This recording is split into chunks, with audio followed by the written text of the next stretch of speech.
আসসালামু আলাইকুম রহমতুল্লাহি ওবরকাতুহ। আমাদের পাবনা জেলার অন্তর্গত আমিনপুর থানার দোলাই নামক এলাকাতে দোলাইয়ের বিখ্যাত সেই আজিম চৌধুরীর বাড়ি। আজিম চৌধুরীর সেই রেখে যাওয়া স্মৃতি এখনও পর্যন্ত বিদ্যমান আছে, কিন্তু আজকে সেই প্রভাবশালী আজিম চৌধুরী আজকে আর দুনিয়াতে নাই। তার সেই রেখে যাওয়া বিল্ডিং স্মৃতি, সেই অন্দরমহল, তার বিবিদের হাম্মামখানা, তারপরে এইখানে তার বিচারশালয়, যেখানে তিনি গ্রামের লোকদেরকে প্রজাদেরকে বিচার করতেন, সেই জায়গাটাও এখনও পড়ে আছে, স্মৃতি হয়ে আজকে পড়ে আছে। তার ক্ষমতাও নেই, সেই বিখ্যাত আজিম চৌধুরীও আর দুনিয়াতে নেই। এটা সেই বিখ্যাত আজিম চৌধুরীর বাড়ি। উনি একজন বিশিষ্ট জমিদার ছিলেন। ওনার সাধারণ সেই বিল্ডিংকে দেখার জন্যই আমরা এখানে আসছি। আর আগের যারা মিস্ত্রি ছিলেন, আগের যারা রাজমিস্ত্রি ছিলেন, তাদের কাজগুলা কত নিখুঁত আর সুন্দর ছিল, তার প্রমাণ বহন করে এই আজিম চৌধুরীর বাড়িটাই।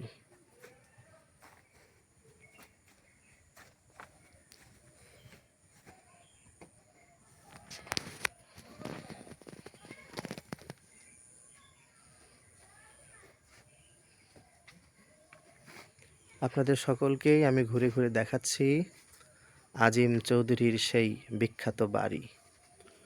উনি এই এলাকার বিশেষ একজন জমিদার ছিলেন।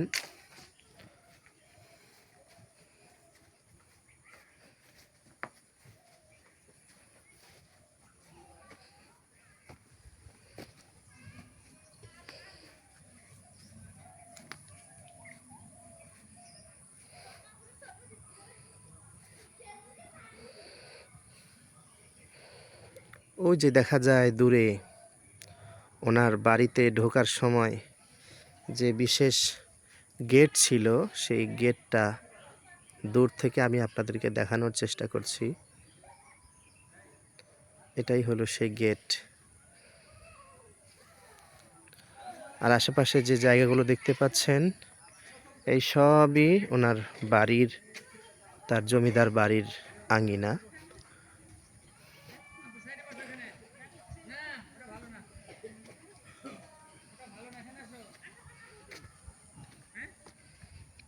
বন্ধুগণ, আপনাদেরকে এখন যে জায়গাটা দেখাচ্ছি, এই জায়গাতেই আজিম চৌধুরীর বিবিগণ অর্থাৎ স্ত্রীগণ গোসল করতেন।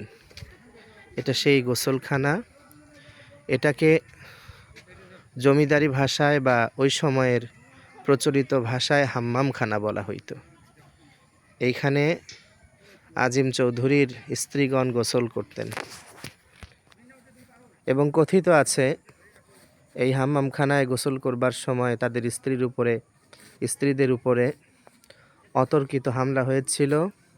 দস্যুরা তাদের উপরে হামলা করেছিল। হামলা করবার পরে এই হাম্মামখানার ভিতরেই নাকি তাদের বিবিদের ব্যবহৃত গয়নাগাটি এই হাম্মামখানার মধ্যে নাকি এখনও পর্যন্ত আছে, সেটা কথিত আছে।